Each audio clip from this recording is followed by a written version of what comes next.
is just getting ridiculous. You all in this Facebook, and this instead of laying down in the bed with no protection, we wouldn't be here. But now, you all want to talk about Facebook all day. This is a small town. Everybody knows who drives what. This particular person I know stayed with her a week. Really? And you know who this guy is? One of my cousins. Oh, did your cousin tell you that he slept with her? Yeah, we done gave each other daps and everything. Oh boy, this one kicks off with a wild mystery. Ms. Smith is here because she's got no clue who the dad of her 4-month-old son is. It's either her ex or her fiance. Judge Lake's here to help, but you can bet this one's gonna get messy before it's clear. Ms. Smith, you are here in court today because you claim a miscalculation during your pregnancy has left you unsure about the paternity of your 4-month-old son, Lamontre. Now today you hope to determine whether your ex-boyfriend, offended Mr. Brooker, fathered your child. Here's where the story takes a big twist. And now, nobody knows who the dad is, Mr. Brooker or the ex, and things are about to get even juicier. When me and my ex-boyfriend ended up breaking up, I talked to Lamontre and I invited him to my birthday party a few days after we had sex. Once that happened, I was like really starting to like him and be interested, felt like sick, so I decided to take a pregnancy test. Okay. And so it came back positive. Wait till you hear this. Mr. Brooker's already attached to the baby. Plus, he and Ms. Smith are engaged and planning a wedding, so he's in deep already, but the results of the DNA test could still flip his world. Have you all started doing father and son things and beautiful, so you have a bond with this little boy? Yes, he has your name. You all are engaged. Yes, ma'am. We plan on getting married September.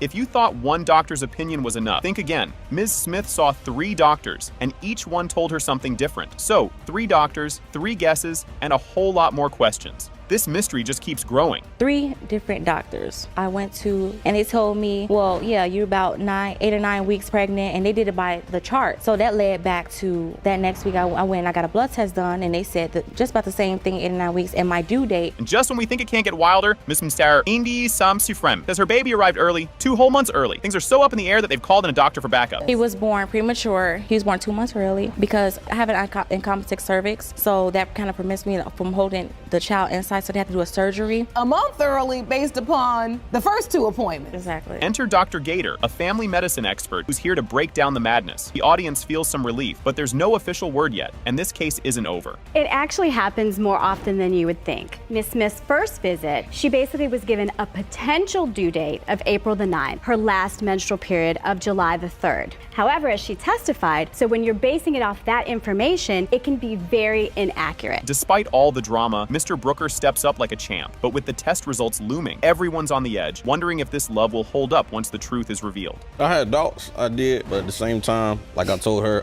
through the time we were together, I actually ended up falling in love with her. Regardless whether the result came out if the baby was to be mine or not, I was gonna be there. I even gave her my name. Oh, that's wonderful. And here's where things go, from wild to just plain. Did he really do that? Mr. Brooker, itching to find out if he's the dad, takes an at-home DNA test on the baby when the kid is just 2 days old and still in the NICU. But hang tight, because the official DNA test is about to shake things up. I took it there to the hospital. So your cousin brought an at-home DNA test. Yes, ma'am. But the baby wasn't at home yet, right? No, He was still in the hospital. He was still in the hospital. He was in the NIC, and I swabbed him like the first. In the NIC unit? Yes, Yes. ma'am. This is the moment everyone's waiting for. Cue the suspense. Mr. Brooker, you are not his father. All right, this is one wild case full of jaw-dropping moments. This is just the start of a whole messy, emotional roller coaster, so get ready to be hooked. Ms. Mitchell, you are here in the court today because you claim your childhood sweetheart stole your virginity, got you pregnant, and is now denying paternity of your 2-month-old daughter, Riley. Yes, Your Honor. So Ms. Mitchell doesn't hold back as she spills how it all went down, and it's a lot. The judge has questions, and Mr. Robinson fesses up to not using protection, which the judge calls a recipe for baby making. And if you think that's intense, wait until you hear what Mr. Robinson has to say next. We hooked up, had sex, I lost my virginity, and I found out I was pregnant 3 weeks later. No, Your Honor. We hooked up. That's about all you need is one that's time. about- One time. Did you use protection? No. That's a recipe for, Disaster. well, no, for baby making. Mr. Robinson cranks up the drama, saying he has doubts about being the dad because he got some juicy gossip. The judge tries to make sense of it, pointing out that all these doubts started because of Facebook gossip. Who knew that social media would cause this much trouble. You start getting messages Yes, from the peanut gallery From her best friend, Your Honor. telling you they just want to give you the heads up that she was sleeping with other people. Yes, Your so Honor. that you don't think you're necessarily the only potential candidate. If this wasn't already a soap opera, it takes a wild twist here. With everyone bickering over timelines and alibis, the tension is skyrocketing, and things are only going to heat up more. Is Mr. Robinson with you? No, but his sister. Because I You had got arrested the night of, I'm not going to lie, I'll be 100% honest with you, Your Honor. So I said, Erica, I said, will you do me a favor? She said, what, Bub? I said, will you make sure you go to the hospital for me? And so she went. Yeah, And when she she went. came up, she said that she tried to get Ryan to come, but If you thought things couldn't get more ridiculous, the whole room starts arguing over, you guessed it, Facebook drama. The judge's frustration is real, and the drama is still spiraling. Who cares? This is just getting ridiculous. You all in this Facebook, and this instead of laying down in the bed with no protection, we wouldn't be here. But now, you all want to talk about Facebook all day. You all to understand that beautiful Your Honor, I little girl take is care what of matters. her. This is a beautiful baby, and it is about her, and that is why we're here today. This is where things get weirdly emotional, with Mr. Robinson pouring his heart out about wanting to be Rylan's dad. Now the judge wants to see if there's any family resemblance, and you can feel the tension in the air. And pray to God on everything that I love. I have not known my father for 20 years. I don't want Rylan to grow up like that. If she is mine, by all means, I want to give her everything. He won't let us. She She's will not let me. drama. The They only haven't way tried. he told me that I could see Rylan is As if if I he came left by me. my safe. Mr. Robinson isn't letting this go and claims that he and Rylan don't look alike. He even brought photos to prove it. The judge is now ready to move on to the money talk, and things get tense as childcare expenses are brought up. Now this picture, Is of me and our three kids, which two of them are biologically not mine. Look at me, and they call me father. They am a good father. He is a good father. Not just the one that's his, but all three of them he's been there so for. hold on. And here comes the money talk, where Ms. Mitchell is asking for help with all the baby expenses. Mr. Robinson says he's ready to provide, but now it's finally time for the DNA results. You would indeed owe her half of those child care expenses, Yes. but I cannot rule on that claim until we know the results. Rylan, anything. Like Good, that's what I wanted to hear you. She is your biological child. You are responsible. The moment we've all been waiting for, DNA results. Mr. Robinson, you are the father. Okay, get ready because this story is already wild from the start. Judge Lake is trying to sort this all out, but honestly, it sounds like the beginning of a soap opera. And believe it or not, things are about to get even messier. Ms. Johnson, you claim you have no doubts whatsoever that Mr. Lewis is the father of your 6-month-old daughter, Josiah. You say the only reason he doubts paternity is because he heard false rumors. If you thought things couldn't get crazier, here's where it all speeds up. Mr. Lewis can't help but wonder about the timing. And let's be real, it does sound like the timeline needs its own detective. And believe me, this story's just getting juicier. Well, it all started, me and Mr. Lewis was friends back in middle school, and then we stopped talking for a while, and then we met up again through Facebook. I had broke up with my ex, and then me and Mr. Lewis started dating in March 2013, and I found out that I was pregnant in April.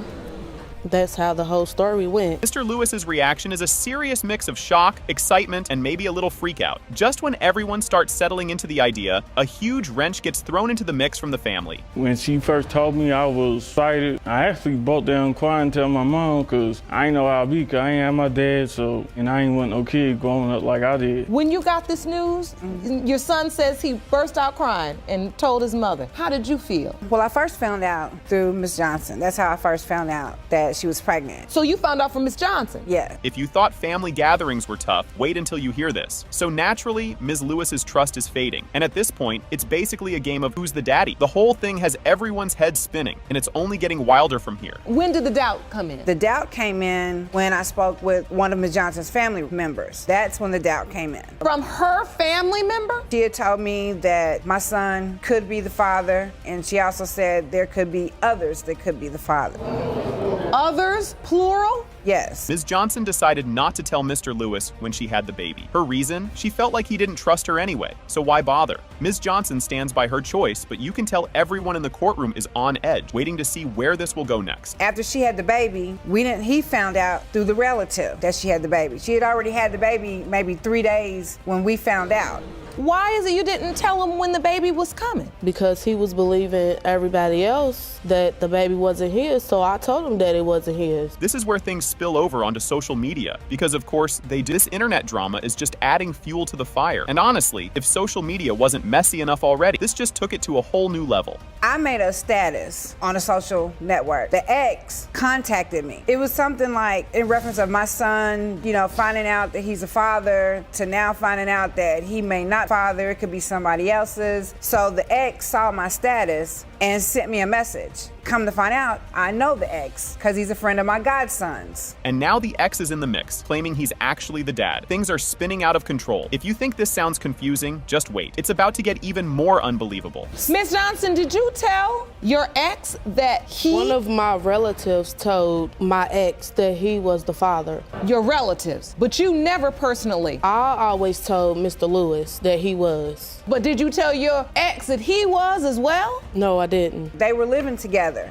as of a couple of months ago. Mr. Lewis was secretly listening to a phone call between Ms. Johnson and her ex, and he heard some shocking stuff. Just when you thought you'd heard it all, there's another layer to this chaotic story. One day, I think it was in March, we had a three-way conversation. She didn't know I was on the phone, and I actually heard her. He asked her who the father between me and Derek, and I heard her say, I don't know. You were on the phone. Yes, she had me on mute. You're just listening in, and Miss Johnson didn't know you were on the phone. Yes. And the ex was on the phone. Yes. So this is a three-way call. Yes. Judge Lake is digging in now. Like, okay, so do you actually know who the father is? Ms. Johnson looks at her, saying Josiah looks like Mr. Lewis. But when Judge Lake asks her to think about dates and timelines, Ms. Johnson starts to seem unsure. It's a game of could it be? Everyone holding their breath. Is it a possibility that either man could be her father? Well, the possibility is Mr. Lewis. He could be the father. So, I have to understand, why would this ex-boyfriend, even if your family told him something, Lewis is the father of this child, it is not your child, why would he take it upon himself? Finally, the big moment we've all been waiting for. The DNA results are here. Pertaining to 6-month-old Josiah Johnson. Mr. Lewis, you are Josiah's father.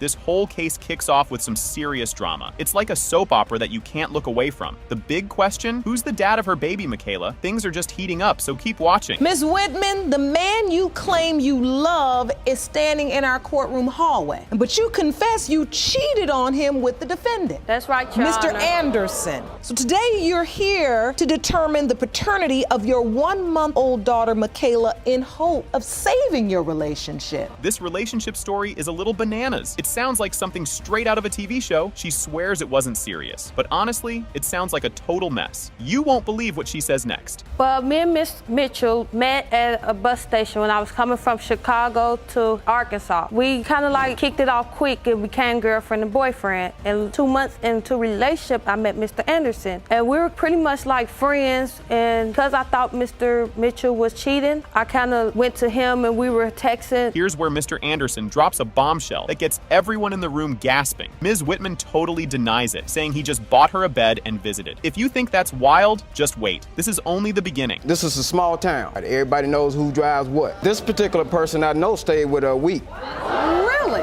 And you know who this guy is? One of my cousins.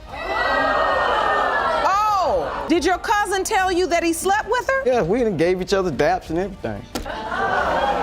Announcing a pregnancy on Facebook? Yep, that's what happened, and it's as chaotic as it sounds. As if the drama wasn't enough, you can practically see the tension rising. Well, actually, Facebook, my baby mama, she didn't even call me. I sent you the picture of the pregnancy test. And you sent it to Mr. Anderson? Yes, Your Honor. Did you send it to anybody else? I sent it to Mitch too through Facebook. Mr. Maps? Yes, Mr. Maps. Was he excited about the pregnancy? Yes, he was very excited. And then like maybe 2 weeks later, told him that it could be someone else. This part is both sad and awkward. Honestly, it's tough to watch. Even Mr. Anderson blocked her on social media. It's messy, and you can feel the frustration building as the story unravels. He even stopped talking to me, and I couldn't get a hold of Mr. Anderson because he blocked all communications, Facebook, and he stopped answering the phone for me, Mr. Maps. The reason I blocked her off because of the stuff she was doing on Facebook. I've never put on Facebook that you're my baby dad. Asked me, even my baby mama, my girl I'm with. I ain't with her now because that's destroyed. Just when you think this situation situation couldn't get weirder, they start arguing about who should pay for the DNA test. It's a hilarious yet tense argument, and you can tell no one is thrilled about shelling out cash. Hold tight, things only get crazier from here. He wanted me to pay half of DNA test. Mr. Mapson also wanted me to pay half. I wasn't finna pay half for both people. Wait a minute. She done gone half on the baby and won't go half on the DNA test. Now that doesn't make no sense. Your daughter, Michaela, has a right to know. Now that Michaela is here, has anyone bonded with her? Either of you two gentlemen? You have, Mr. Mapson. Things go from crazy to heartbreaking when Mr. Anderson breaks down in court, letting everyone know how much this situation has messed with his life. It's a sad moment, but don't get too comfortable. More twists are on the way. Feel emotional right now, Mr. Anderson. What do you feel? I've been through so much. Y'all don't know what I went through before I got here. What are you feeling now? I'm feeling pain. Because this situation really bothers you. This situation has affected my life, you know. My baby mama texting all the time talking about this situation. Well, getting to it, she called police on me. I had to get my stuff, get out. And now, folks, the truth finally starts to come out, and it's juicier than ever. Judge Lake is clearly not buying it, and the tension ramps up as we get closer to the DNA results. This courtroom just keeps getting hotter. Is there any chance that neither one of these gentlemen is the father of your child? No, Your Honor, there's no chance that anybody else could be the father. So you are positive? Yes, Your Honor. That there is absolutely no other possibility, no other man besides these two could be the father of your child? That's right, Your Honor. All right, here comes the moment of truth, the part everyone's been waiting for. It has been determined by this court, Mr. Anderson, you are not her father. Thank you, Jesus. Thank you, Jesus. I knew it. I knew it. Wow, talk about starting off with a bang. The judge gets right into the case, saying Miss Adams is here because her son might actually go to jail over unpaid child support. And we're just getting started with all the drama. Now, your son, Mr. Adams, is joining us via satellite from Flint, Michigan. You claim he's on the verge of being arrested for back child support, and you're both with us today to prove he's not the father of the defendant's 3-year-old son in an effort to keep him out of jail. Miss Williams wastes no time stirring the pot, claiming Mr. Adams is definitely her kid's father and saying he's in trouble because he didn't step up to be a dad. This courtroom showdown is about to hit new levels of tension. Ms. Williams, you say Mr. Adams is indeed your baby's biological father, and you argue his legal issues are his own fault because he never stepped up for his son. Yes, Your Honor.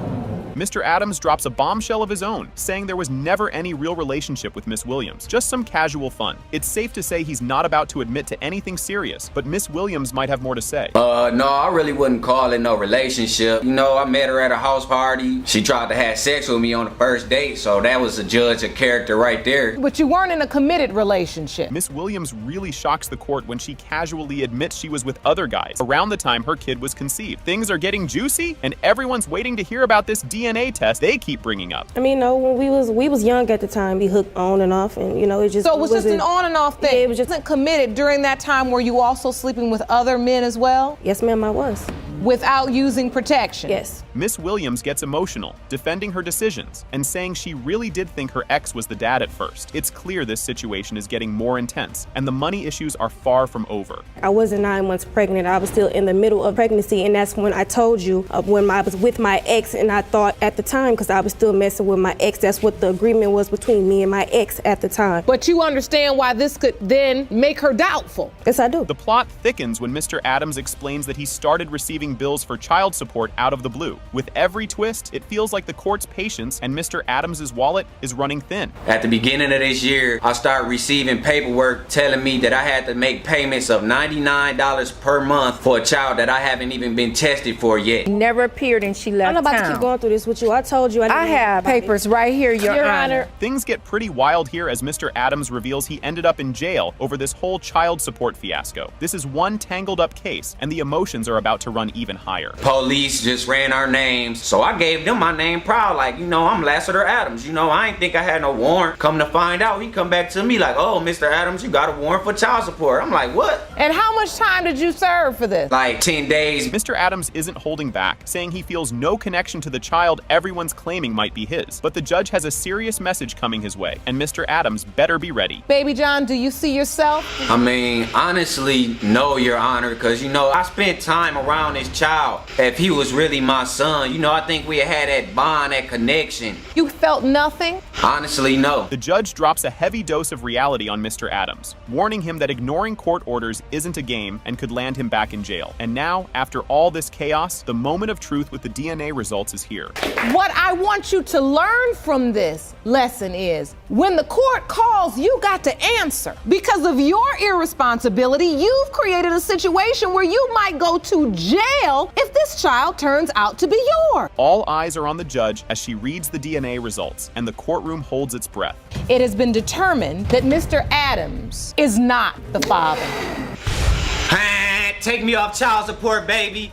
Wow, this is going to be a wild ride from the start. You can already feel the tension in the air, and it's only just begun. Mr. Patrick, you say 5 years ago you made a huge mistake by opening your doors to a stranger who needed a place to stay because that man betrayed you and slept with your girlfriend, Ms. Pence. Things get crazier when Mr. Patrick shares the story of the night Ms. Pence vanished. The audience is in shock, and Mr. Patrick's suspicions are sky high. But this story's far from over. You know, time goes on. Me and her sat around and had a few drinks, sitting at home enjoying ourselves, and she up and leaves and goes across the street to the neighbor. 10:30 runs around, no Miss Pence. 3 o'clock comes around, still no Miss Pence. Well, she doesn't show up until the next day, about 10:30 in the morning. Really? And her hair's a wreck. She looked like she went through a hurricane or something. Miss Pence, you got missing overnight? I did, Your Honor. And here comes the confession. Ms. Pence says she slept with the guy, but hey, it was just a one-time thing. Mr. Patrick's trust is hanging by a thread, and we all know things are about to heat up even more. I had told him that I had slept with the gentleman that had been staying with us.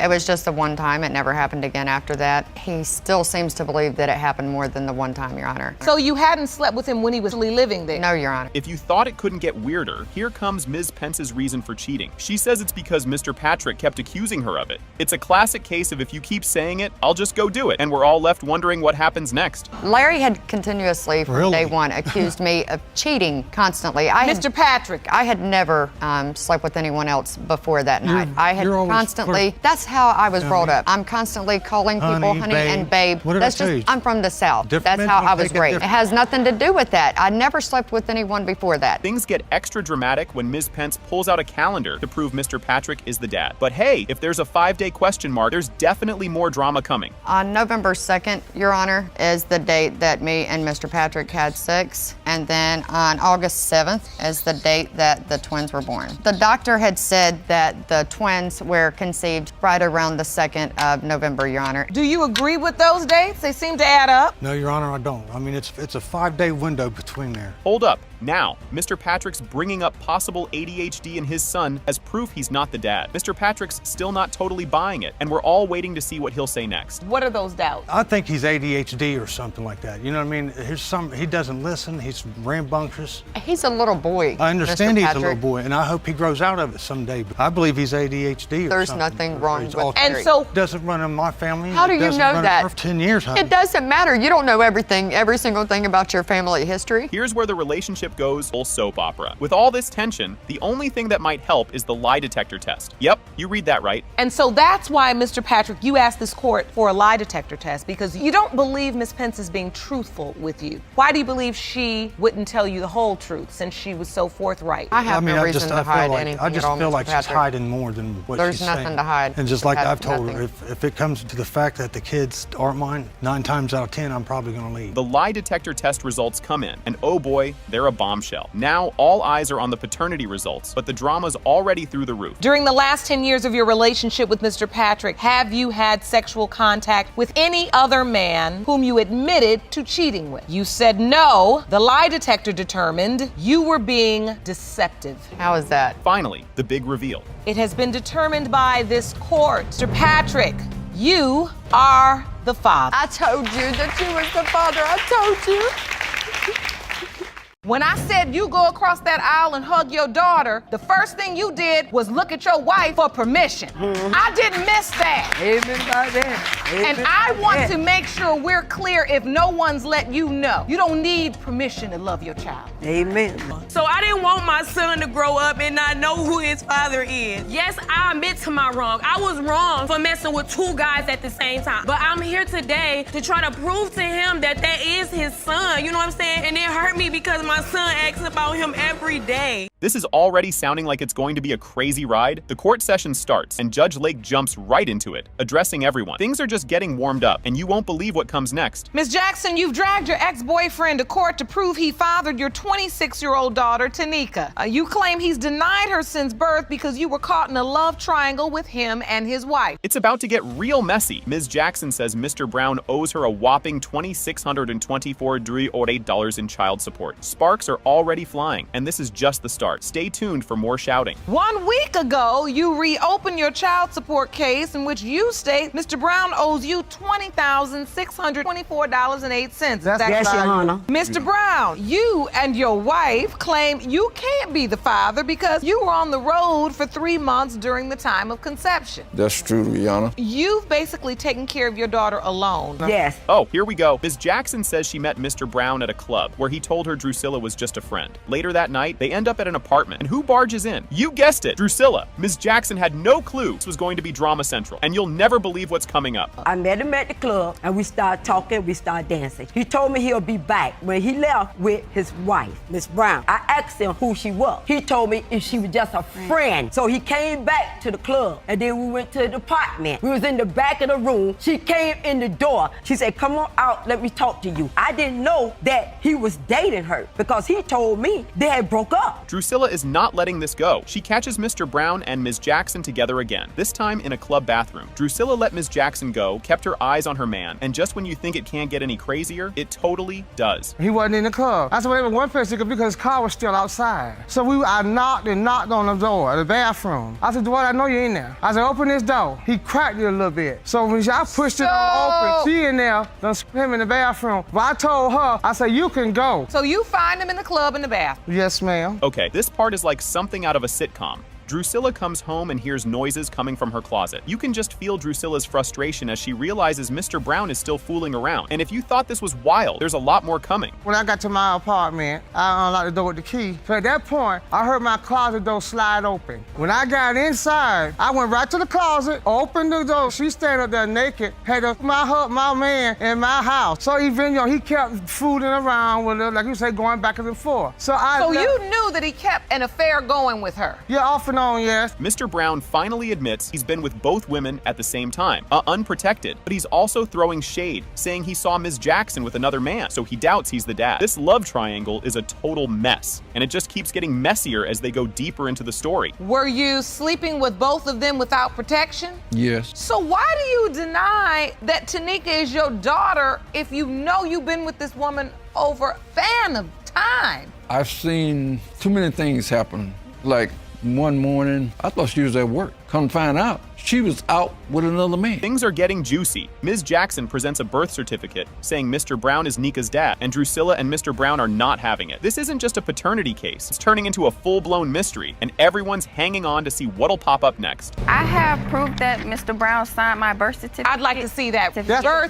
birth certificate. That's a fake, Your Honor. That is a fraud. Her mama been lying to her. So wait, on this birth certificate, it does say Dwight Stanley Brown. He named me and he spelled the name. He was with me during the time that birth certificate. My name and named me. Now, I do not see a signature on this birth certificate, because he did not sign it. Drusilla is spilling more tea. She says she tried for years to get Ms. Jackson to agree to a DNA test, but Ms. Jackson always dodged it. It's a total blame game, and Drusilla's got receipts, so you know it's about to get even spicier. She don't let me keep calling me. That's an insult about DNA testing. Every time we ask for something. Same thing in 1992. Okay, then we went to Ms. Jackson again. Went up to the lab again to get a DNA testing. I paid my money. My husband didn't pay child support. I did. I took care of her. That's true. This story is so dramatic. Judge Lake points out the irony in Drusilla's complaints, saying, it's the same lady in your closet. Drusilla tries to act like the problem is solved, but Judge Lake reminds her they're here to see if Mr. Brown is really Tanika's dad. Hold on tight because the moment of truth is about to drop. It's the same lady that's in your closet, same lady that's behind the bathroom door. Yeah. It's the same lady. But that doesn't mean that Tanika is not your husband's biological That's all I ever wanted to know, Your Honor. Well, that's his daughter. That's why we're here. Yes, ma'am. Find the envelope, please. Yes, ma'am.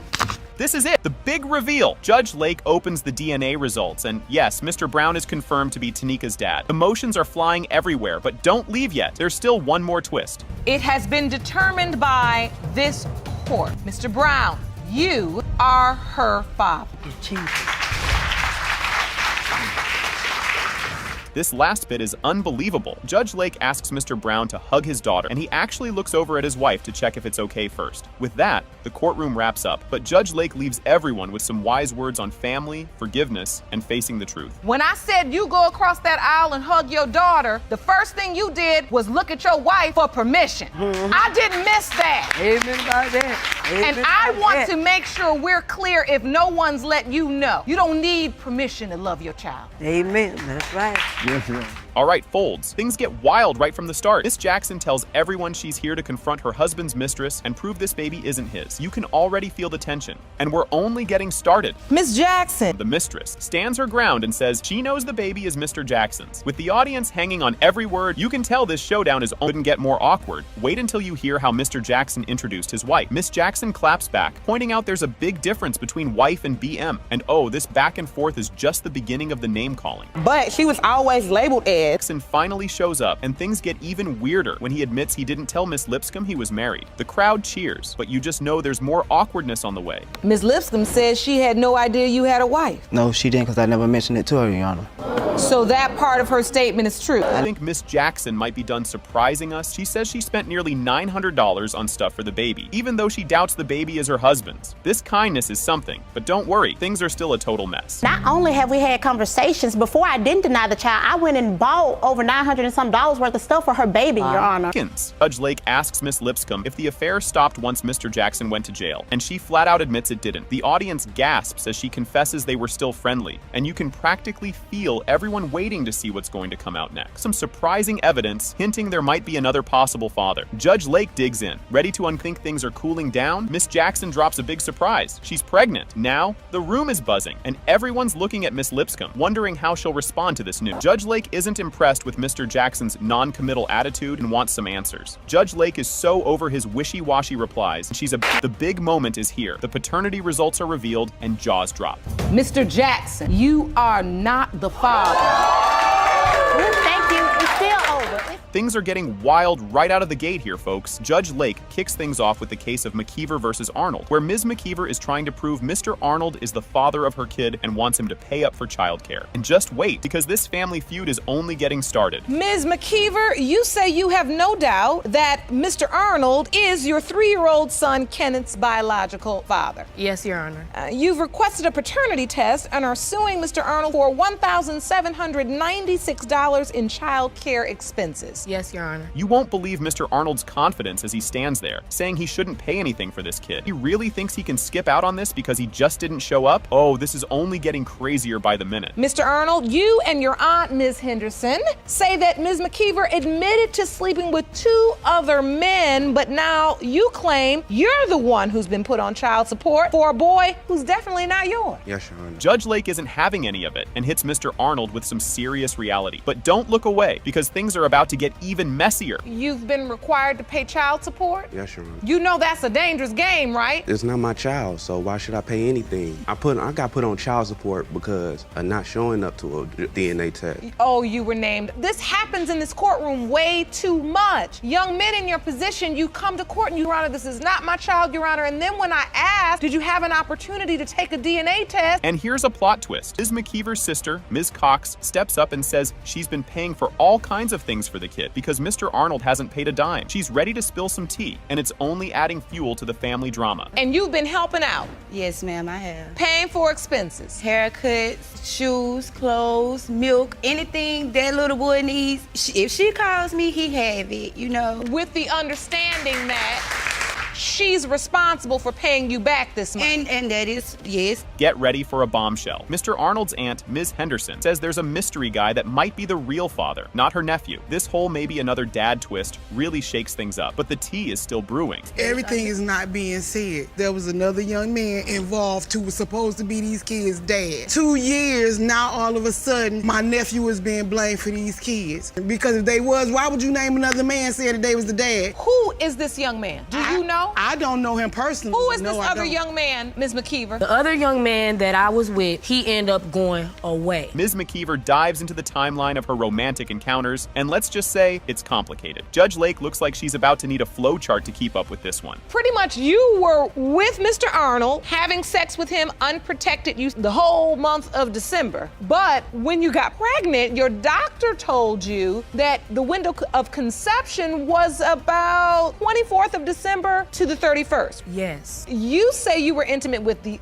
other guy December 26th. December 26th. And now for a plot twist straight out of a soap opera. Ms. McKeever reveals that she already did a DNA test with this other guy, and it came back negative, so he's not the dad. No DNA evidence? This drama isn't done just yet. The other guy that I was intimate with, he decided to get the DNA test. It was not my decision, it was his. I had a DNA test done, and the DNA test came back. It said 0%. So what I did was... Do you have any evidence of that test? No, I don't have the No, she evidence don't. with me. And she wouldn't let us get a copy, and she wouldn't let us take a picture of it so we could have some evidence. Things get real emotional as Ms. McKeever explains her past, revealing she grew up without a father and doesn't want that for her son. She's pouring her heart out, and Judge Lake listens carefully, ready to bring everyone back to the main point. I had no father at all. So I didn't want my son to grow up and not know who his father is. So it hurt me a lot for his family to sit up here and try to make me out as a bad person. Yes, I admit to my wrong. I was wrong for messing with two guys at the same time. But I'm here today to try to prove to him that that is his son. You know what I'm saying? And it hurt me because my son asks about him every day. Judge Lake delivers a serious pep talk to Mr. Arnold, telling him he needs to take responsibility and make his own choices. The clock is ticking, and it's clear Mr. Arnold needs to get it together before it's too late. So now you're here. Even if it's determined that you're not this child's biological father today, that does not change the legal issue you're faced with, is that you have been named this child's father by default for failure to show up. And then go from there, and there's no guarantee. Do you understand this? Yes, Your Honor. Here we go, the big moment everyone's been waiting for.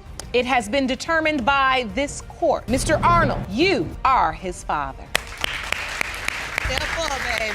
Just step up. Okay, this case is about to get messy. The courtroom kicks off with the case of Tisby versus Quarterman, where Ms. Tisby believes Mr. Quarterman is the father of her daughter, Jordan, and has been dodging a DNA test. You can already tell this one's going to be full of wild twists and turns. Ms. Tisby, you were in love with the defendant and claim he has been ducking your request for a DNA test for your daughter, Jordan. You and your mother say he better step up and be a daddy when today's results prove what you've always known, that he is Jordan's father. Right off the bat, Mr. Quarterman throws some serious shade. He claims Ms. Tisby only shows up to ask for money and doesn't believe he's the dad. This is just the beginning, but you can already feel the room heating up. Mr. Quarterman, you say the plaintiff is delusional and is only trying to use you for money, and when the results reveal you are not her child's biological father, you want her out of your life for good. Correct. Mr. Quarterman, you say she's using you for your money? Anytime they come around, it's about money. Yes, ma'am. Now it gets even more awkward. They can't even agree on what their relationship was. Ms. Tisby says they were together, and he even said, "I love you," while Mr. Quarterman claims it was just a casual fling. This whole "were we or weren't we" thing has everyone scratching their heads. I felt like we was in a relationship, because basically he was coming around the whole time. He even told me he loved me, so. That sounds like a relationship. You honestly, love her, you come I have around love all for her. the time. I have love for her, but not in love with her. She came about in a time in my life where, you know what I'm saying, I was kind of down and out, and me and her both was helping each other. The baby situation came about, you know, and I told her from the beginning since it was another guy. And then, boom! Ms. Tisby's mom takes the stand and makes things way more dramatic. Just when you think it's all cleared up, a new twist jumps in. No. So wait a minute, you'd pick him up and bring him over to your house? I bring it to him. We stayed next door to each other. We had a two-stair house. She stayed on one side of the house, and I had my own house. Basically, at night, he creeped at night. And sometimes I seen him sometimes in the daytime, but he basically was staying there at night. Things get real emotional as Ms. Tisby talks about Jordan's birth and some truly heartbreaking stuff. Emotions are running high, and it's clear this story has layers on top of layers. When Jordan was born, Mr. Quarterman was there or not there? No, he wasn't. When I was pregnant, I told him everything. He came when I was pregnant, holding my stomach and everything, doing all that. But now she's not yours. Tell me about the birth. On the 16th of April, I had her. On the 17th, they told me to come in the hospital because my little girl passed away. Just when you think you've heard it all, Mr. Quarterman pulls out the Facebook proof. The judge and everyone else can't believe they're looking at Facebook evidence in court. Who knows what's next? But she had posted some things online, asking, I guess Facebook about am I the father or not. What are you submitting to the court, sir? I guess a Facebook post, she was asking Facebook, do I look like the child or, whatever the case. It's a split screen of baby Jordan. Yes, ma'am. And you. And she writes, do she look like him, yeah or nah? For us to be in a relationship and everything like that, that is a booking photo for when I got arrested. Get ready for the they totally look alike argument as Ms. Tisby's mom brings out baby photos. The courtroom's buzzing, and everyone's waiting to see if this who looks like who thing will actually help. What evidence did you bring, ma'am? Let me see. 2 baby pictures. And one thing about it, Your Honor, just let me speak. I understand what he's trying to say, but if you lay with somebody, you got to pay the cost. Y'all laid together, y'all stayed together, y'all been together. You could deny what you want to deny, but like I said, now when this baby come out to be yours. Now things go from heated to about to explode as everyone argues. It's getting wild in here, and all eyes are on Judge Lake to see what she'll say next. And that's why your daughter just handed up this particular evidence. The first picture is a picture of Mr. Quarterman as a baby, and then the next picture is a picture of Jordan. You feel like they look exactly alike. Yes, ma'am. And you say even his family members say. Yes, both his mother. Yep. His mother said it. You see that little girl there? That's a princess. She everything to me. And here it is, the big moment. Judge Lake opens the DNA results and drops the bomb. It has been determined by this court, Mr. Quarterman, you are not the father. What? Huh. Shantina. All right, this story is wild from the jump. Mr. Clark is suing Ms. Bailey to get a DNA test to see if he's the dad of her baby, Vanique, and wants $1,560 for some clothes she allegedly torched. This courtroom is about to get messy, folks, and we're just getting started. Mr. Clark, you were suing the defendant for a DNA test and for $1,560 for damages you claim she caused to your property because you deny paternity of her 2-month-old daughter, Vanique. You say today you will prove you are not Vanique's father. Yes, Your Honor. Yep, you read that right. Ms. Bailey straight up admits to burning his clothes. She says she was 7 months pregnant, mad as a hornet, and couldn't handle that he left her for someone else. So she decided his clothes needed to go up in flames. But this bonfire is just the start of the drama. Ms. Bailey, you say you were on fire when Mr. Clark left you for another woman while pregnant with his child. Yes, I was. You are 100% certain he is your daughter's father. Additionally, you are countersuing Mr. Clark for $300 for half of Vanique's child care expenses over the last 2 months. If you thought this was just a breakup, Mr. Clark's cancer diagnosis takes this story to a whole other level. They're hanging on to that maybe with all they got, but we all know there's more drama coming. During this relationship, started growing up big, like it was a big tumor on the side of his neck. And so we went to the hospital, he found out he had cancer. He started his chemo sessions and everything, but before then... And you all were together when this happened? Yes. They said, are you guys interested in having children? And we both no. And they was like, well, there's an 80% chance that he can't have children during his chemo. So you know I can't have kids. But there's still that 20% that he can. Mr. Clark's doubts just keep getting louder, thanks to both science and his new girlfriend whispering in his ear. Oh, the plot thickens, and he's definitely not done talking. Your doubt stems from the fact that as you're undergoing chemotherapy, you've been informed by your doc that this would affect your ability, possibly. Yes. And that's why they suggested to you freeze some of your sperm, because they knew that there was a chance that this treatment could affect your chances of having children. Yes, ma'am. You proceeded with your treatment. Here comes the science. They even brought in a doctor to clear things up, and things got even more confusing. Looks like the science talk didn't help, and now everyone's looking around like, what now? It depends on the type of chemo, the dose, the age of the patient. However, if you ask for general statistics, it is about 77%. How old were you at the time you were receiving the treatment, Mr. Clark? I started receiving treatments at the age of 26. Well, as you can see, Ms. Bailey is focused on that 20% chance. Unfortunately, it only takes 1 sperm. Ms. Bailey gets super emotional here, hoping Vanique can have a dad, especially since she grew up without one herself. It's a tear-jerker moment, but we all know Mr. Clark still got doubts, and it's about to get real again. Brings you to tears when you see your baby? Yes.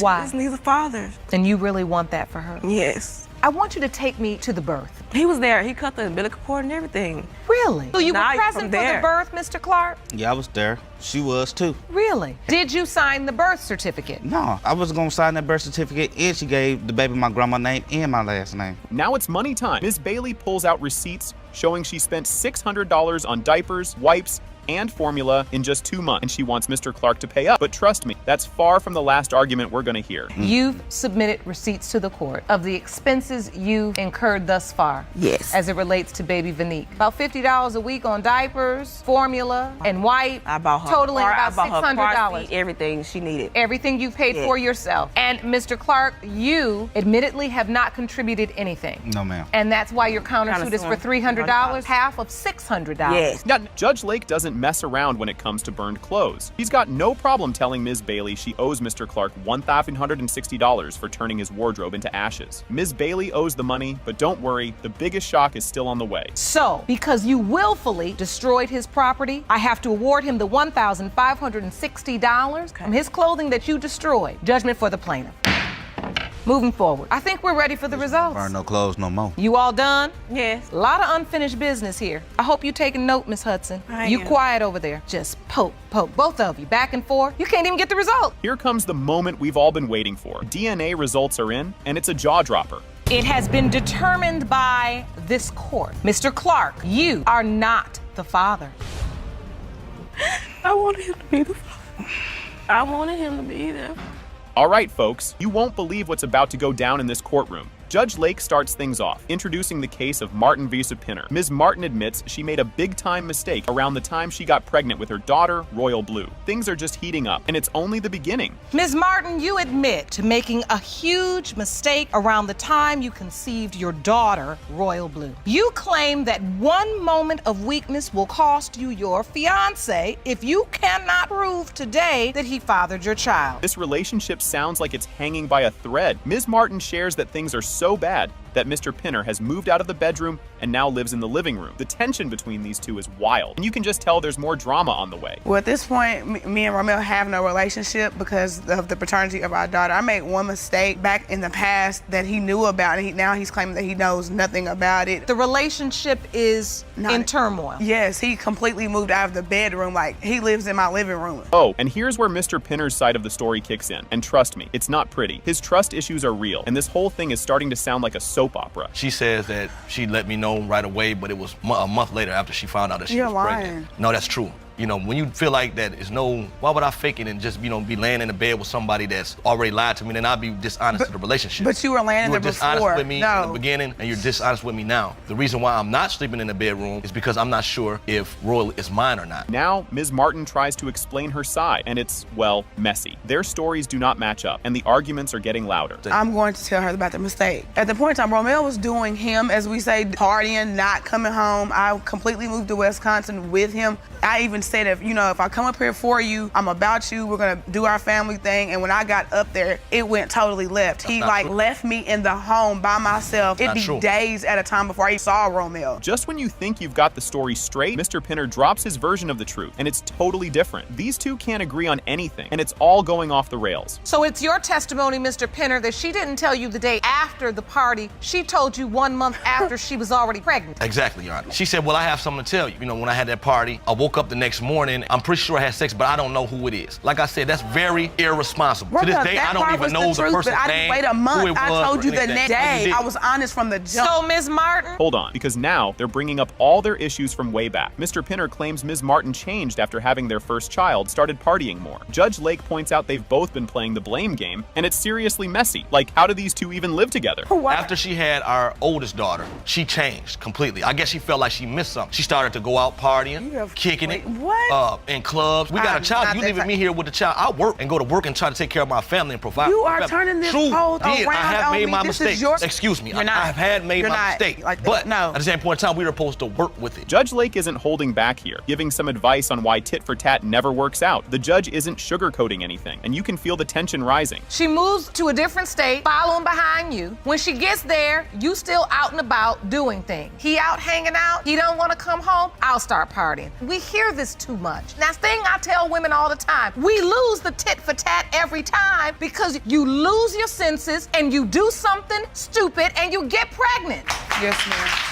And here we go. Ms. Martin reveals she actually left Mr. Pinner during her pregnancy because things got so bad. Their arguments are all over the place, and it's hard to know who to believe at this point. He participated for about 3 or 4 months. That's not true, Your Honor. He went to doctor's appointments with me, Your Honor, Yes, I did. until I decided one morning I walked, because he didn't come home. I packed everything I owned in that house and I went home. And it took him 24 hours to even realize it took all I had to pack up my daughter, me being pregnant, and all my clothes to go home, to leave this man. Judge Lake takes a second to talk to Ms. Martin, who's clearly feeling guilty, and it's kind of intense. She says she regrets her mistakes and just wants her family back. This moment gets pretty real, and it makes you wonder if there's any hope for them. Like I said, Ms. Martin, we never win this game of tit for tat. And I can see how hurt you are, because I'm sure when you moved and followed him to Wisconsin, this is not what you had in your mind. No, ma'am. And to be honest with you, Mr. Pinner, I'm sure this is not why you asked her to come. This is not what you planned either. No, it wasn't. This is not what you all had in your mind. And I can see, Ms. Martin, you are not proud of what you did. This is not who you are. Judge Lake asks the million-dollar question if Royal Blue is his daughter. Would Mr. Pinner actually stay? He says he would, but he needs to let go of the past. Judge Lake tells him he can't keep bringing up the party if they're going to move forward, or they'll be back in court soon. This is the moment of truth. They're about to find out if he's really Royal Blue's dad. If Royal Blue is your biological daughter, can you unpack that bag? Yes, that's exactly what I want to do. I'm a straight shooter in here now. When you unpack that bag, you have to unpack it with an intention to let go of the baggage of the past. Yes, sir. Now, you just can't unpack the bag and then on a random Wednesday just decide you're gonna get mad again because she had that party. I understand what you're saying, Your Honor. Or we'll be back here again. All right, here we go. The big reveal. It has been determined by this court. Mr. Pinner, you are the father. Thank God.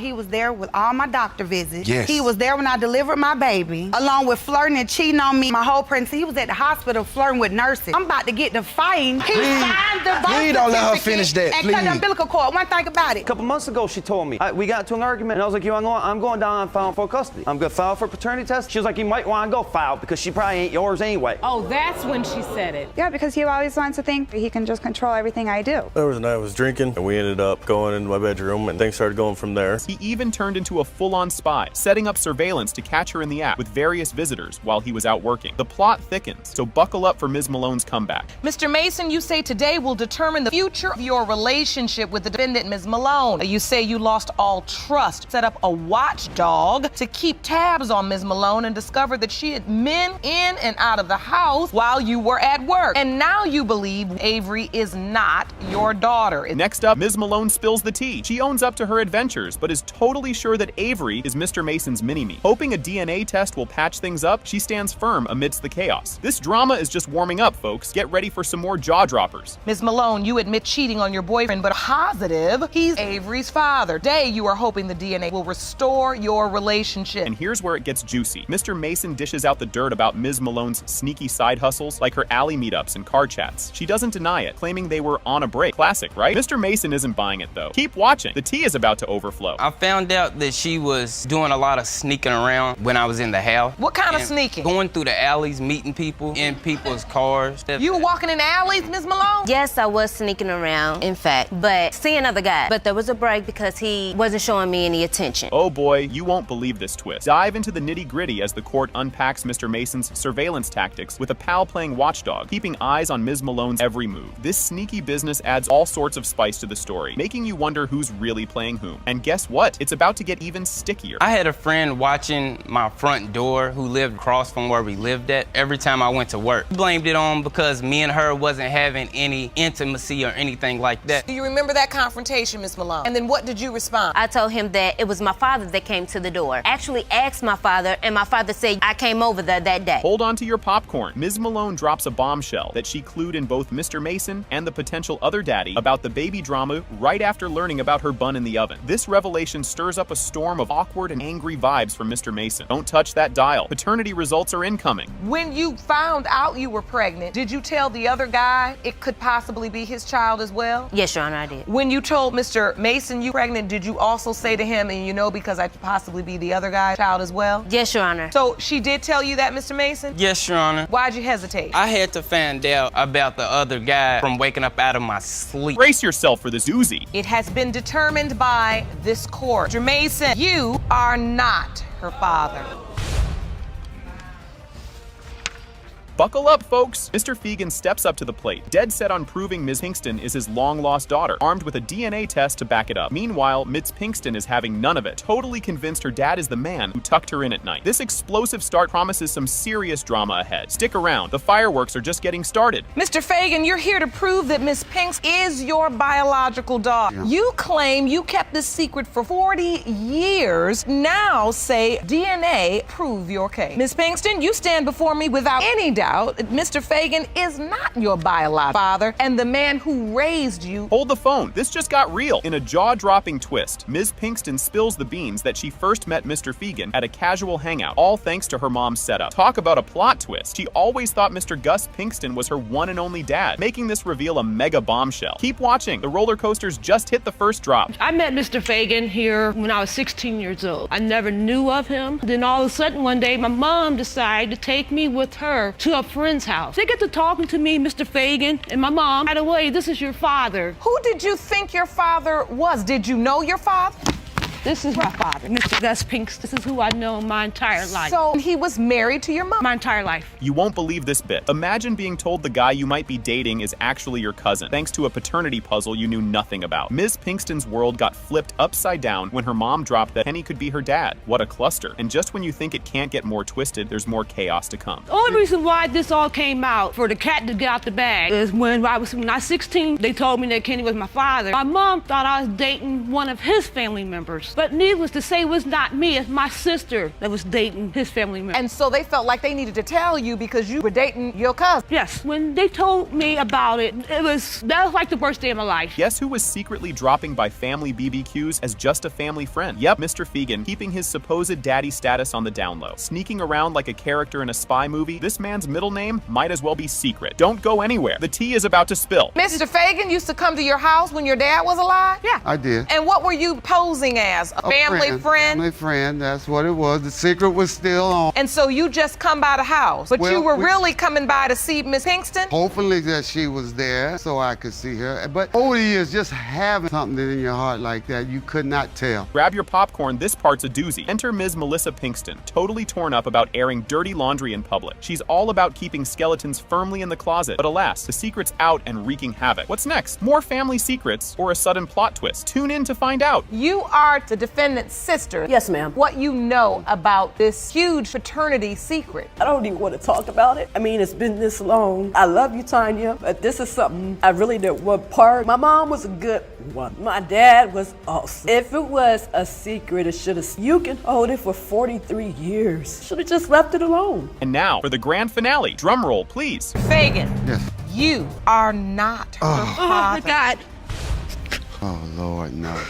Kicking things off, courtroom buzz starts with Judge Lake calling the case of Harris versus Sterling to order. Jerome, the trusty bailiff, gets a shout out and everyone's ready to roll. This sets the stage for a showdown about a little kiddo's daddy drama. Just setting the table here, folk. The main course is coming up. Miss Harris, you claim that your 15-year on and off relationship with Sterling has produced a baby that he is trying to get out of helping raise. You are here to prove paternity and him to step up. Mr. Sterling claps back. Mr. Sterling isn't buying what Ms. Harris is selling. He's tired of playing dad to a kid he thinks might not be his. He wants DNA proof to clear his name or he's out. Oh, and he really wants Ms. Harris out of his hair for good. Yikes. Grab your popcorn. This is just heating up. Mr. Sterling, you say the plaintiff told you her son Hasten was not yours and you are tired of taking care of another man's baby. You've come to get the DNA proof you need to remove her name from the birth certificate. Finally, get Ms. Harris out of your life. Ms. Harris isn't having any of it. Talking about solo parenting their soon-to-be one-year-old son, Kason, who shares a birthday with her. Talk about a party, right? She's juggling birthdays and baby tantrums all by her lonesome. Next up, things get even spicier, so keep your eyes peeled. Mr. Sterling needs to step up and take care of his baby that he knows is his. I'm not going to do this by myself. So I'm here because I want to prove paternity to him that this is his child. Our birthday is tomorrow, so he'll be 1. I had him on my birthday last year. That's not my baby, and I'm going off of what Charity is telling me. Oh, what did she tell you? It is his baby, and he knows it's his baby. That tells me when we get to arguing, this is not your baby. Because he get on my nerves, and I don't want him to be in my life. The gloves are off as Ms. Harris accuses Mr. Sterling of cheating while she was pregnant. He's in the hot seat now, denying everything but the kitchen sink. This courtroom's turning into a soap opera, and we're here for it. And he was cheating the whole time I was pregnant. That's a negative. Because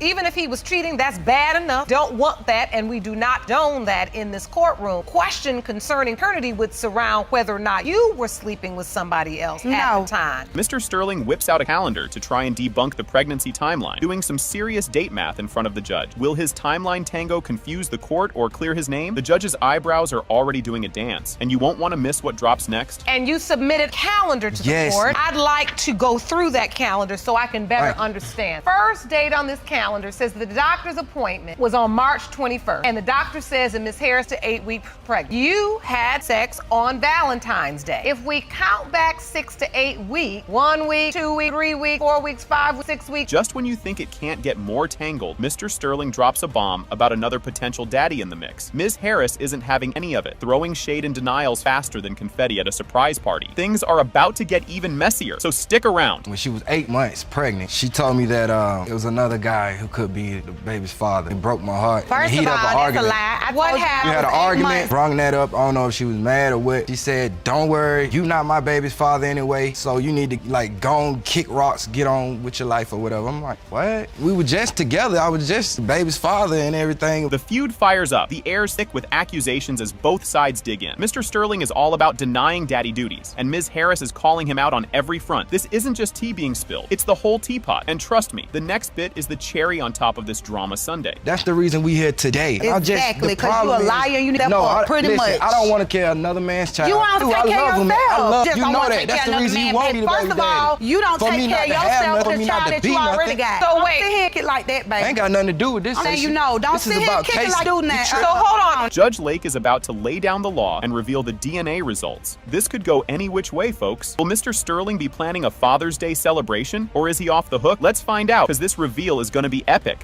He was there with all my doctor visits. Yes. He was there when I delivered my baby, along with flirting and cheating on me my whole pregnancy. He was at the hospital flirting with nurses. I'm about to get the fighting. He signed the birth Please don't let her finish that, and please. cut the umbilical cord. One thing about it, if you thought that this was not your baby, then gun to your head, why you signed the birth certificate? Why did you cut the umbilical cord? Boom, the results have arrived. It has been determined by this court. Sterling, you are the father. Exactly.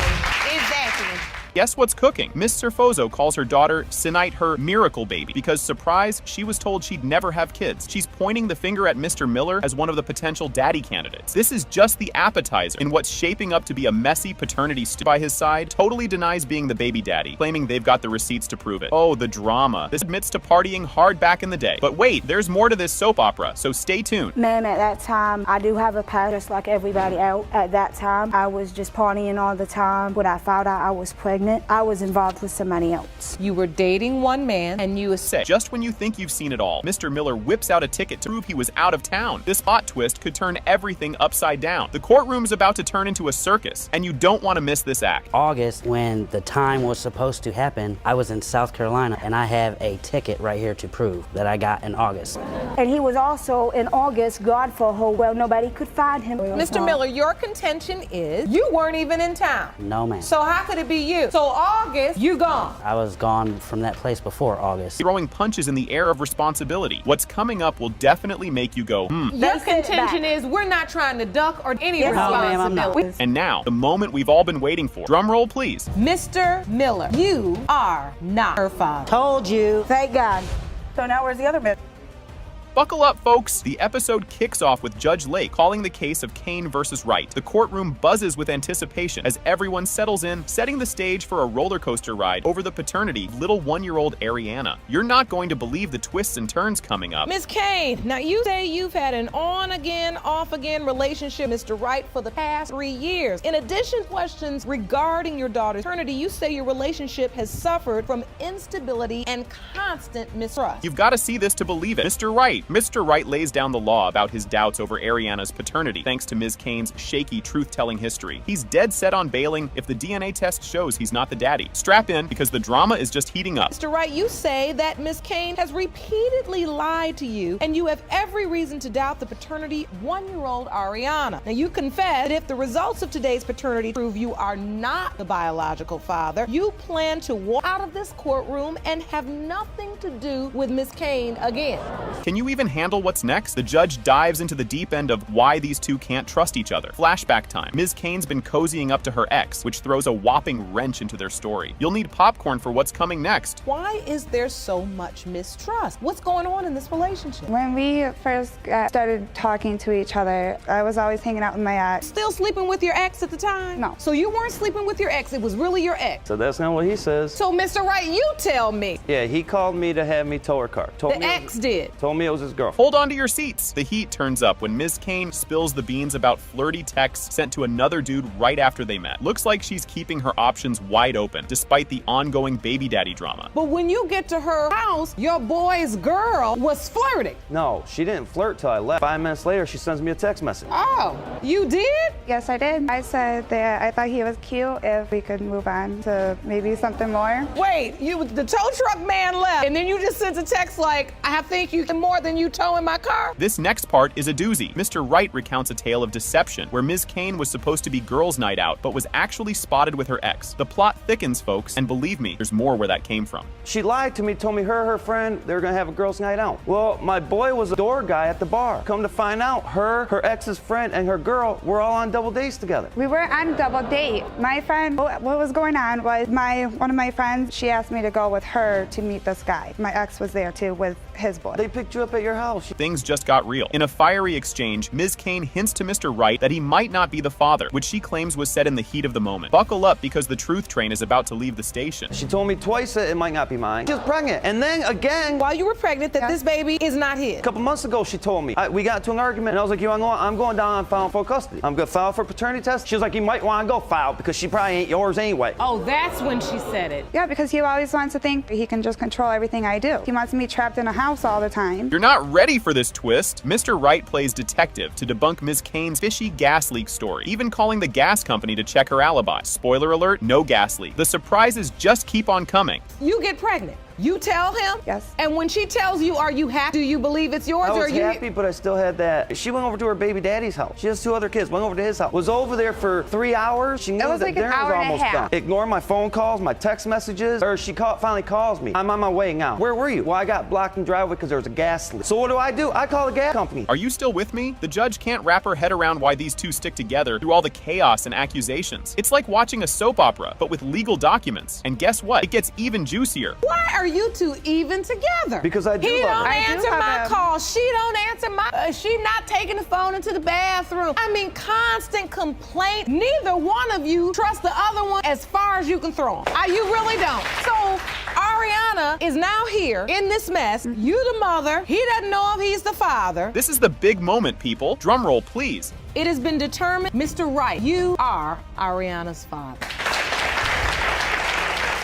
Seriously? This is how we're kicking things off? Ms. Jones strides into court to figure out who the real daddy of her 2-year-old munchkin Jordan is. Mr. Morones is fingers crossed hoping it's him, but he's not putting all his eggs in one basket because, let's face it, doubts are flying everywhere. Buckle up, because this ride's just getting started on parental rights. If the test says you're the daddy, things are about to get as twisted as a pretzel, folks. He is Jordan's biological father. Oh, snap. Ms. Jones spills the beans. She sent tense. Mr. Smith steps up. Blonde hair, blue eyes and all, making him a prime candidate for baby daddy alike. I think they look a lot alike. As you look at the picture, Mr. Morones? Sent me pictures, by text message, Mr. Smith. Me. Now, like, point in here, he would have addressed me before he sent her a Facebook or whatever. I know he couldn't be able to find me because we had no contact with each other. She said her. Like a Maury episode, doesn't it? Miss Thayer, you are here today in hopes of saving what is left of your marriage. In doing so, you've summoned your husband, Mr. Thayer, your 19-month-old daughter, Cadence, also your 3-year-old son, Matthew Jr. Mr. Thayer's on stage with trust issues thicker than a bowl of oatmeal. He's ready to hit the divorce button if the kiddos turn out not to be his. Talk about drama. drama. You say you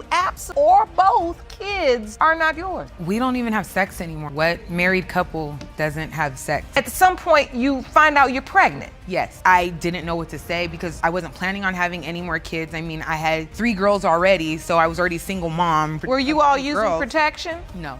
Fail to plan to fail. And then I believe she was pregnant before we even got together, because Matthew was born 3 weeks early. She told me about 3 weeks in that she was pregnant. The emotional gloves are off, and these two are throwing accusations like confetti at a parade. Mr. Thayer's doubting the entire timeline, and honestly, who can blame him? But you claim she was with somebody else approximately 3 weeks before. It hurts. I mean, I love him or I wouldn't have married him. This is the person that I want to spend my life with. This is my first child too, Your Honor. I was excited because I didn't have no kids, I didn't have a family or anything, and she was gonna give that to me. That I can grow with and I can watch them grow and I can teach them all the things that they're supposed to do in their life that I didn't do in mine. Cue the suspicion music because Mr. Thayer can't figure out how they made baby Cadence when the bedroom's been colder than a penguin's toenails. Yep, he went there. Your doubt surrounding Cadence. That is your younger child. You all have 2 children together, potentially. Yeah, because around the time that she was conceived, we weren't really having sex. Find out she's pregnant again and immediately doubt. How are we gonna have a kid if we don't have sex? So you testified earlier, Ms. Thayer, that you were in a sexless marriage. Yes. I mean, when he's talking about with Cadence. The results are in, and oh snap, it's not looking good for Ms. Thayer. The machine tagged her as more deceptive than a fox in a henhouse. You'd like to tell us before I read these results. Like I said, the only people that I messed with was during the break that we had that he's talking about where I moved out. Ms. Thayer, you were asked, in the last 4 years, have you had sexual contact with anyone other than the 2 men you have previously disclosed? You said no. The lie detector determined you were being deceptive. Drum rolls, please. It has been determined by this court, Mr. Thayer, you are the father. I told you.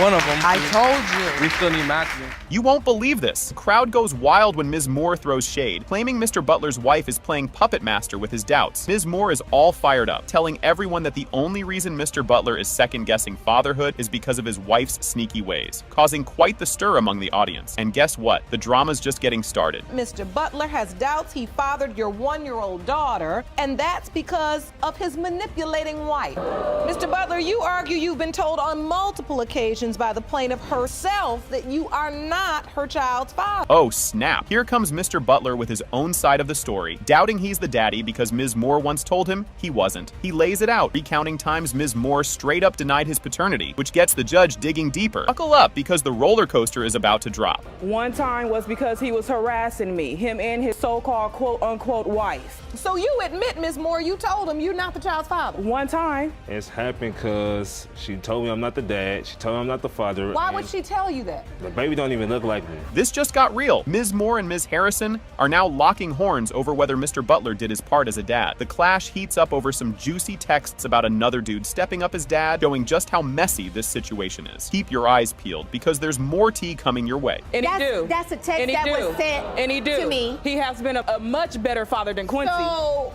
trust that. My husband do a good job keeping me and... Because he stepped up. My daughter is going to call him dad. Quincy never been around. Hold on to your popcorn, folks. We're diving into the nitty-gritty of the pregnancy timeline, the court questioning when exactly Ms. Moore got pregnant. This critical convo throws some serious doubt on Mr. Butler's paternity claims. The plot thickens, and you'll want to stick around for the next twist. The baby looked just like Quincy. Now, if she can't do the math, that's her problem. She needs to sit down. December 11th, the doctor told me I was 7.5 weeks. And the baby was born... July 26th. I had 2 dates. I had an emergency C-section on July 26th. Was Quincy anywhere to be around? No. Tell me. Here's a heart tugger for you. Ms. Moore shares the tough tale of her labor and the emergency C-section. It's a crucial point that highlights just how intense things were during the birth, with Mr. Butler nowhere in sight. The emotions are high, and the next part is sure to tug at your heartstrings even more. My doctor came in and told me that my baby's heart rate was going down. She was getting less oxygen. I did not see my baby. I went to an emergency C-section. Out of recovery for 45 minutes, I touched my baby and signed my baby off, which is the city that he stays in. I did not tell him where my baby was. I know how mental he is. Can you feel the drama heating up? Mr. Butler confesses he's torn about his role in his maybe daughter's life amidst the ongoing feud with the 2 leading ladies. His admission sheds light on his personal turmoil and the tangled web of emotions surrounding the paternity mystery. And hold tight, because the truth bomb is just about to be dropped. That's because it's being tugged on. I'm playing tug of war. If it's come back to be my daughter, I'm not gonna never see her. And what is it? You feel like Ms. Moore wanted to be with you, and since that didn't work out, Zamar's her way of getting back at you? Yes, ma'am. Here it comes, big reveal. It has been determined by this court. Mr. Butler, you are her father. Buckle up, folks! Ms. Sherman kicks things off by accusing Ms. Costello of mooching off her sad aunt both emotionally and financially. She's adamant that Ms. Costello is claiming her late brother fathered Ms. Costello's kiddo, and she's here to stop her aunt from spending a dime on a kid that might not be related. Stick around, it's just getting juicy. Ms. Sherman, you claim the defendant is taking advantage of your grieving aunt emotionally and financially by claiming your deceased brother is her child's father. You need today's results because you won't allow your aunt to support a child who is not your brother's. Things are heating up. We dive into the emotional deep end. Ms. Costello spills the beans about how supportive Ms. Thomas, the aunt, has been. Throwing baby showers, buying diapers, the works, all while denying she's taking advantage of anyone. She insists it's all on the up and up. Trust me, you'll want to see what's next. My aunt threw Marissa a baby shower. She supports this baby financially, as in buying his diapers, his clothes, his food when he is at the house. That's his family. We don't know that. To decide to we don't do know that. that. Erica was there with me at the hospital. We don't know when I had the baby. She videotaped the entire thing. And when Ryan was born, she saw the crown of his head and said, he is a Sherman. Hold on to your popcorn. Ms. Costello lays out her love timeline like a soap opera, breakups, makeups, and everything in between. She details the roller coaster relationship with Ryan, adding layers of complication to the paternity drama. It's a hot mess and a half, and there's more chaos to come. I found out I was pregnant in the middle of March. At that point in time, I contacted Ryan and I told him, hey, I think I'm pregnant. And at that point in time, he was like, well, is this my kid? And I said, well, I started to talk to somebody else. He started to talk to somebody else. And then towards the middle of, after me and the other guy had intercourse with each other, probably about a week later. You're not ready for this twist. Ms. Sherman throws down the doubt card hard, fueled by rumors and whispers from her late brother about the baby's paternity. The convo takes a dive into their past flings and flirts, stirring up a paternity pot boiler you can't miss. The tea is piping hot and it's about to spill. I do not just say this is my nephew. If you go on my Facebook, his pictures are everywhere. I want to make sure. You see how my aunt is looking? How she is crying? You have doubts? Because if I have doubts and that is my brother, baby, I still want to be there. No, my because brother's I don't not there want you to for be there. him. If you have doubts, there's no need for you to be in my child's life. That's exactly why my brother said he didn't know. Guess what? The results are in. It has been determined by this court. The percentage of relatedness between Ms. Nalencia Sherman and Ryan Costello Sherman is 97.8%. You are related. Yes! In a twist right off the bat, Ms. Osborne drops a bombshell, accusing her mom of fudging the truth about who her real dad is, insisting it's gotta be Billy Jack Fitzmaurice. They've even called in the big guns with a paternity test to settle this family feud once and for all. Buckle up, because this family roller coaster is just leaving the station. Ms. Osborne, you have brought your mother to court because you claim she lied to you about the identity of your biological father. You are here to prove Billy Jack Fitzmaurice is your dad. Finally prove the truth. You admit your daughter believed that Mr. Fitzmaurice was her dad, but now stand in court to prove that another man is her biological father. When Savannah was just 12, out of the blue, her mom hints there might be another dad candidate on the scene. This bomb drops while they're chilling and watching TV, sparking a family drama that sends Savannah dialing her aunt for some serious backup. Grab your popcorn, folks. This soap opera's got more twists coming right up. We were just sitting watching TV, and all of a sudden she looks at me, she says, there's a possibility that another man could be your father. And what was your reaction? At the moment, I didn't know what to do. I kind of just left the room, went and called my aunt. What happened? Savannah was very upset because she thought that Billy, my brother, was not her father. I assured her that I believe 100% that Billy is her father. Donna admits she let Savannah believe Billy was her pops because his family was stable enough to give her a good life. It's a bit of a whoopsie moment that opens a can of worms about family secrets and who's who. Hang tight, because there's more tea about to be spilled. Yes, I told her that another guy could be her father, but I never told her that Billy Jack was her father. For 12 years, who were you saying was her biological father? I didn't say who was her father. And at the time his family took her in, I was young. I knew that they would have a good life for her, and they stepped up and asked to take her, and I knew that they could provide a better life for her at that time. It's heating up as Donna spills the beans about juggling romances with Billy Jack and another mystery man during the crucial baby-making time. This confession tosses a wrench into the who's the daddy mystery, setting the stage for some major drama. Keep your eyes peeled. Plot's about to thicken. Because I was back and forth between the two, I was with the other guy a lot more than I was with Billy Jack. During the window of conception, you were sleeping with both men? Yes, I just feel in my heart that the other guy is her father. And I see you can't even look at your mother right now. You're not even turning your head. Because I just want to know the truth of who my father is. Savannah lays it all out, confronting her mom about the daddy dilemma that's been gnawing at her since she was 12. It's a full-on emotional unload where secrets spill and tears flow. This is some grade A drama. Guess what? It ain't over yet. There's more heart-to-hearts on the way. It really feels horrible to not know who my real father is. After growing all these years to believe somebody else was my father, and it couldn't be. I am sorry, Savannah. You was young. When you was 12, figured that you was old enough to be able to handle it. So I waited to help you because I didn't know if you would how you would react being so young and me telling you that, if it would confuse you more. You can almost hear the sad violins as Savannah talks about the pain of dragging her mom to court over this paternity pickle. It's a rough ride, and she's just looking for some honest answers. Don't go anywhere. Auntie's about to step into the spotlight, and she's got a story to tell. At the end of the day, it must hurt that you had to drag your mother to court today. Yes, it really does, but I need to know the truth. Brought up on a lie, I have to know. Because the young woman you believe is your niece. Yes, Savannah is my niece, and I love her dearly. And we were always told from day one from Donna that Savannah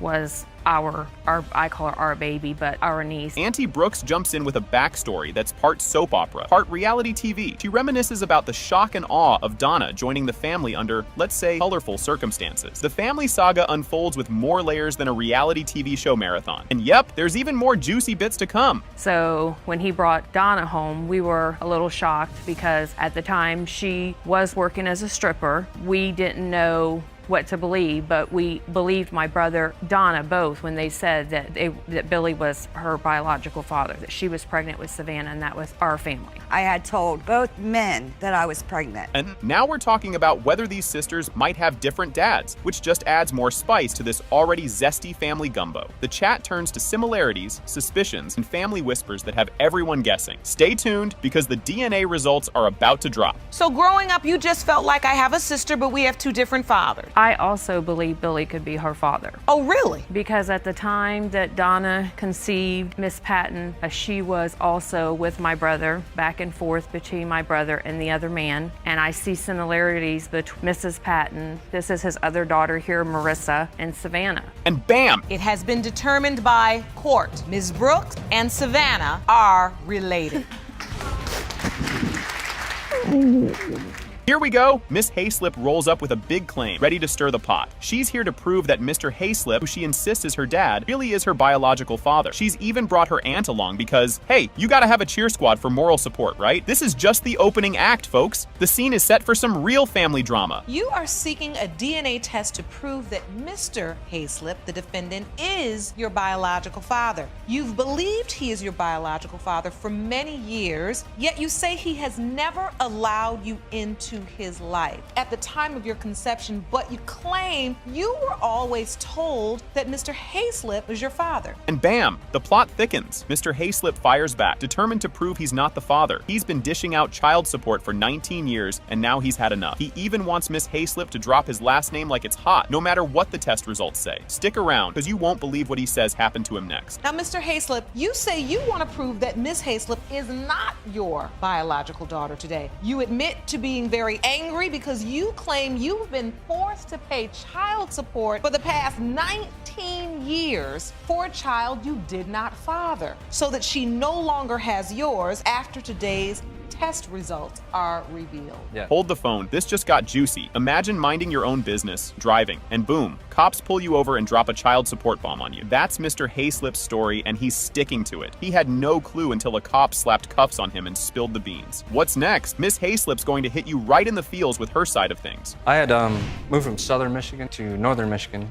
I was on my way back, about a 200-mile trip to southern Michigan. I was pulled over for speeding. He said, you have a failure to pay support. And this was the first time you're driving along routine traffic stop and they say this to you. Yes, ma'am. In fact, they handcuffed me, and when they did, I was pretty mad, and I struggled a little bit with him. Grab your tissues! Miss Hayslip shares how she grew up always believing Mr. Hayslip was her dad because, well, that's what her mom told her. Despite him being more ghost than dad, she hung on to that belief. But wait till you hear about the plot twist at school that cranks up the drama to a whole new level. That you were told as a child. As I was growing up, I knew David as my father. And then my mother would tell me that he had nothing to do with me. He never wanted anything to do with me, but was trying to get with her. As a child, what's your first memory where your mother told you? It was around 5 she told me that he could be my father, but earlier she always said David Hayslip. Talk about a schoolyard scoop. Miss Hayslip and a girl named Courtney Hayslip discover they might be sisters. That's one heck of a "how's your father?" moment, literally. They piece together their family puzzle right between math and lunch period. You won't believe the bombshell Miss Hayslip drops next about her stint in foster care. I met one of the Hayslips in school, which is Courtney, and I told her that my dad was David, and she also said that was her father. And she went home to my Aunt Susie and told her that she met me. My Aunt Susie told the truth. Up until that point, you all going to the same school and don't know Yes, you're Your Honor. potentially sisters? Yes. For a long time, they rode the same school bus and didn't even know it. Here comes a heart-wrencher. Miss Hayslip throws down the big question. Why didn't Mr. Hayslip take her in, leading to her long years in foster care? It's a moment that could make onions cry. Just you wait until Mr. Hayslip spills the beans on his legal battles. It's a real doozy. And then finally, after several months, she finally set it up to where that I could meet Celeste. My first impression of her, I thought she looked a lot like me when I was little. We had a bond that we had connected, and then we started getting close, and then her mother, a long time, and the next thing you know, they put her into foster care. 5.5 years. I just want to know why, if you knew me back then, why didn't you try to get it taken care of back then? Strap in for some legal labyrinth tales. Mr. Hayslip dives into how he's been duking it out with the law, trapped by a default paternity rule. He's convinced it's all a big mistake, but the drama is just heating up because his daughter Courtney is about to step into the spotlight with some skepticism of her own. That's not even part of my family, and I fought, it's Cass County, Michigan. Every month I have filed paperwork with them. They deny me. Since I didn't answer the letter, the original letter for the blood, back then it was a blood test, then I was deemed the father by default. Exactly. And they're saying there's nothing I can do to get a DNA test. For 18 years, I'm stuck paying child support no matter what, because I had a fling. Cue the suspense music. Courtney Hayslip steps up and shares why she's not buying the sister story. Turns out Dad never mentioned anything about having another daughter. If secrets were a sport, Mr. Hayslip might be league champion. But hold on to your popcorn. The DNA results are up next, and it's a real cliffhanger. Are you doubtful that she is your sister? A little bit, because I've never been told about her, and I wouldn't think that he would deliberately try to hide something from the family if he knew it was his. I had 2 other children from another mother. After my marriage had broken up, Yes. I had gotten with someone else. I did not hide those children from them or anything. I told them straight up, hey, you got a brother, you got a sister, here they are, let's meet them. You can't make this stuff up. DNA results are in, and guess what? In the case of Hayslip versus Hayslip, when it comes to Celeste Hayslip, Mr. Hayslip, you are her father. So get this, Mr. Thompson strides in totally convinced he's the dad. He's like, I've never met Ms. Robinson, but today's DNA test will totally show she's mine. Stick around to see how Mr. Fresneda reacts to that bomb. Mr. Thompson, you've dragged the defendant, Mr. Fresneda, to court to prove that you, not he, fathered Miss Jasmine Robinson. You've never met Ms. Robinson, but say today you'll prove she's yours. Plot twist. Mr. Thompson spills the beans about his past fling with Ms. Robinson's mom when Fresneda was out of the picture. He dipped out when Fresneda came back, but now he's all, she looks like me. The next bit will have you rolling. Me and her mother had relations while Miss Fresneda was away. When Miss Fresneda came back into the picture, I stopped seeing Sonia, and she was pregnant. Child was born. Family members came to me stating, that she looks like me and things of that nature. Sonia said no, she knows who she got pregnant by. Here's the kicker. Thompson got a call that Robinson's mom passed away, and apparently her last wish was this paternity test. He's here with heart on sleeve, trying to prove he's the dad. Up next, Ms. Robinson drops her side of the story, and it's a doozy. It's sorry to say, but, I got a phone call saying that she had passed away.